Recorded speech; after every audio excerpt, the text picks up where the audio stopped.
Night at Guzzling, we're going to do a little baking session. We're going to make a cake. Now, this was a cake that was requested actually by the wife. She said she wanted an angel cake. So I thought, okay, I'll find out how to make an angel cake. And I came up with most of the recipes for an angel food cake. And I thought, hang on, that doesn't quite look like I remember as a kid angel cake. And we had a bit of a debate going on. Father-in-law got involved as well. He argued that an angel cake was essentially what I'm going to make today, an angel food cake, although he didn't call it that, because it was an angel cake. The wife said it was sort of a coloured cake, different layers of colour, and which is what I remember.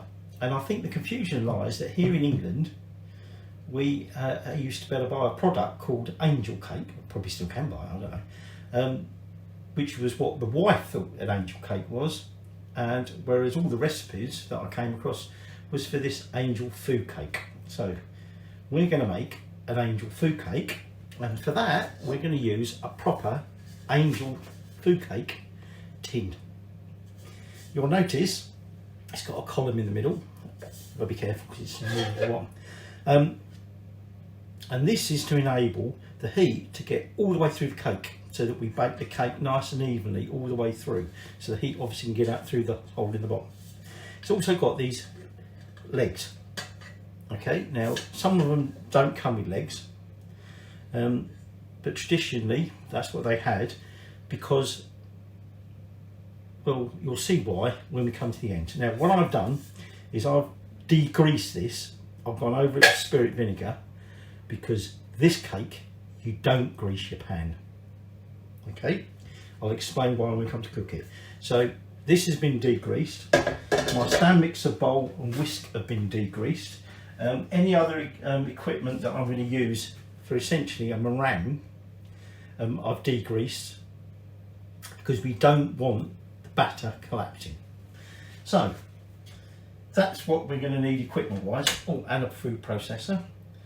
So let's get on to what we actually are going to need ingredient wise. This is a very light and airy sponge, and we're essentially going to make a meringue, or we're going to sort of make it more meringue-y, so we're whisking in lots of air. So for that you're going to want some egg whites, and in here I've got 250 mils of egg whites. The large eggs, which aren't that large in the UK, or not as large as they used to be, that was I think 7 eggs worth. Okay, so 250 mils of egg whites, and then I've got some caster sugar, 225 grams, and I'm just going to put half of that approximately into that food processor. And here I've got 100 grams of cake flour. Now I haven't got any cake flour, and I wasn't going to buy a bag of cake flour. I'm not even sure if we call it cake flour in the UK. It's not sponge flour. In the UK they now do a product I think called sponge flour. That is different. What cake flour is a flour that has a lower protein content and is made ground a little bit finer. So if you haven't got it, you measure out your 100 grams of plain flour, and it's not the same as baking powder, South raisin flour rather, so don't substitute that because it won't work. Plain flour, 100 grams, and then I removed 3 tablespoons of the flour and replaced it with 2 tablespoons of corn flour. So that's then going into the food processor, and what we're going to do is we're just going to broke the clips on the side, so it's difficult to line it up now. What we're going to do is we're just going to whisk that up, partly to get it a little bit finer, but also to get a nice lot of air into it. So I'm just going to get that whisked up. So now all I'm going to do is I'm just going to sift that into the bowl.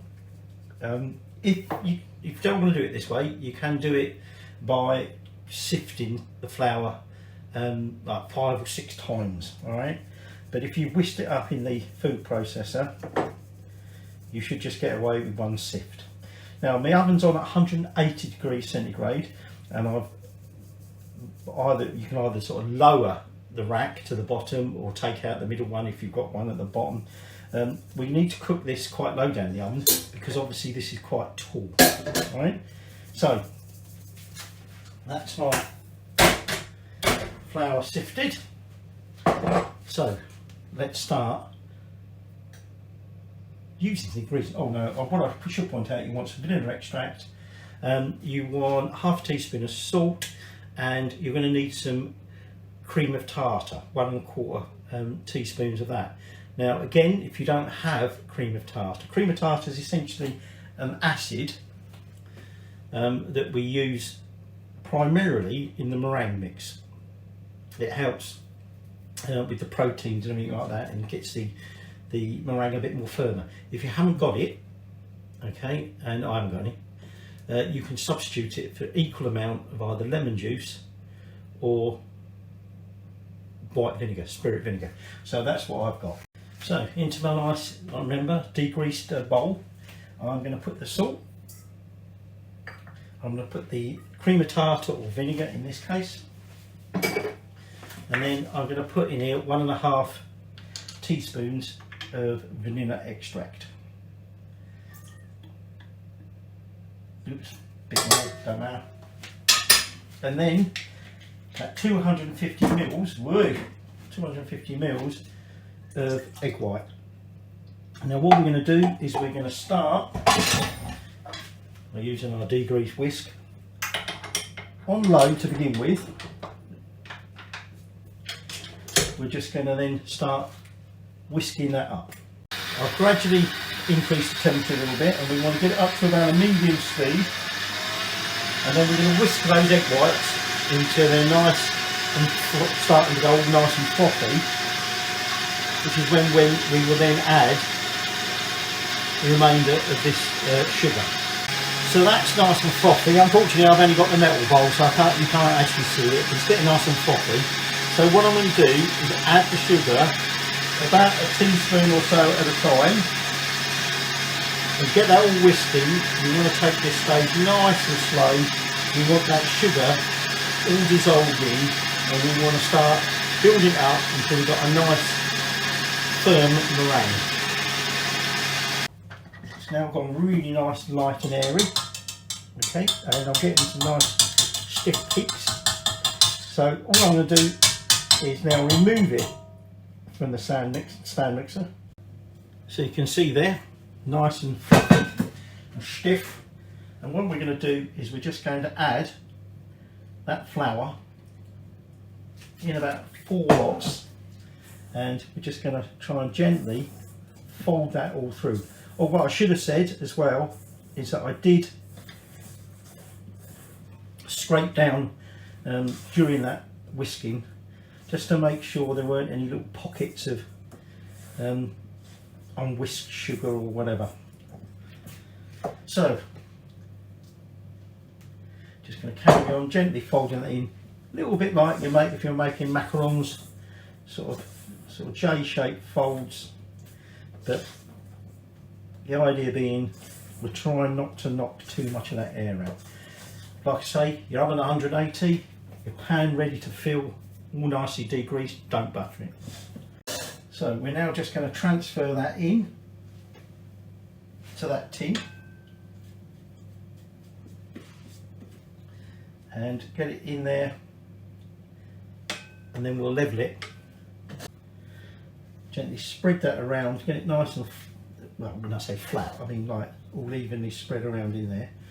Now the reason we don't want to grease it is that as this cooks, this is going to rise, if you like, and it will, if it's greasy, that will break the meringue up and it won't stick to the sides and it will just collapse back down.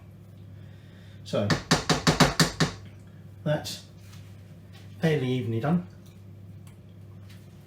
Oh, that is light and airy. Now the last thing I'm going to do is I've got a skewer here, and I'm just swirling around in there, and the reason for that is I didn't notice any as I was doing it, but it's to make sure we've broken up any big air bubbles.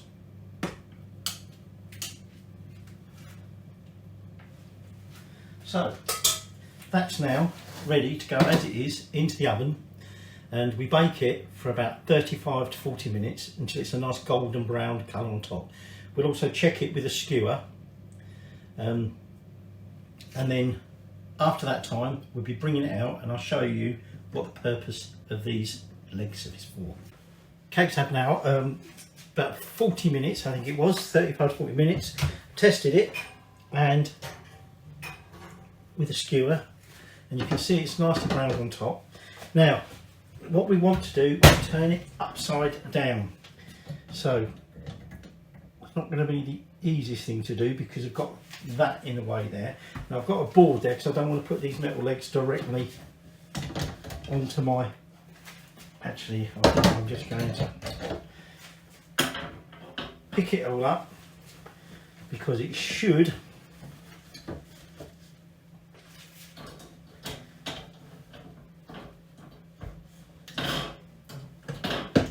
stay in there.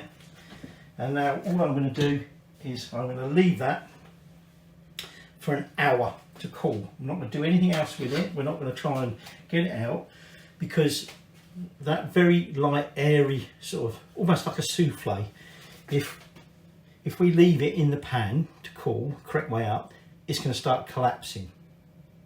So by leaving it suspended in the tin, remember it's stuck in the tin, it'll set, if you like, as it cools, and therefore won't shrink in height. And then we should find, if it hasn't released itself, which is chances it won't, we can then turn it out and cut it out. So I'm just going to leave this now for an hour. So here we go, moment of truth. Now it's still obviously stuck in the pan, and what we're going to do now is just run a knife around the outside so that I can now lift it, hopefully, out of the pan.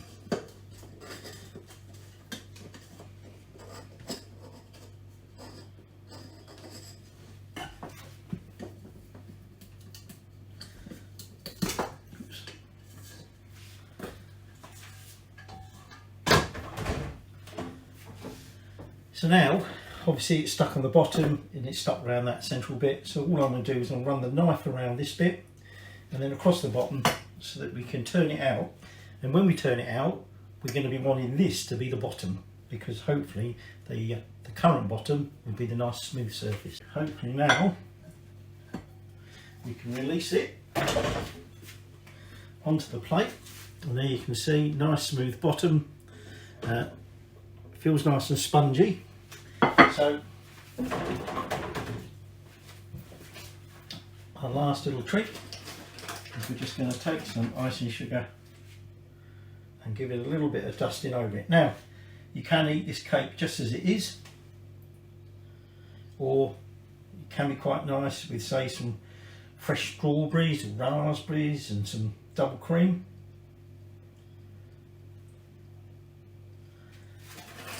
But there you have your angel food cake. Perhaps better taste it. Now, because of the nature of this, it's probably better to use a serrated knife.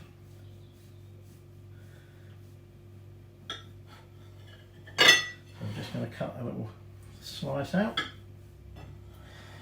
It is very, very spongy.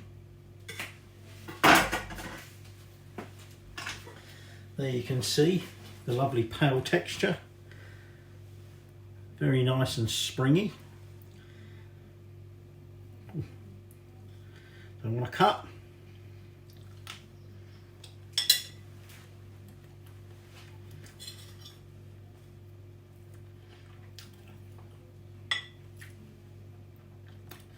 Nice sort of airy sponge.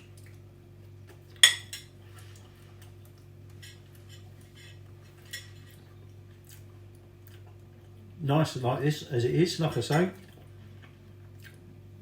If you want, have it with a bit of jam, bit of cream, bit of fresh fruit.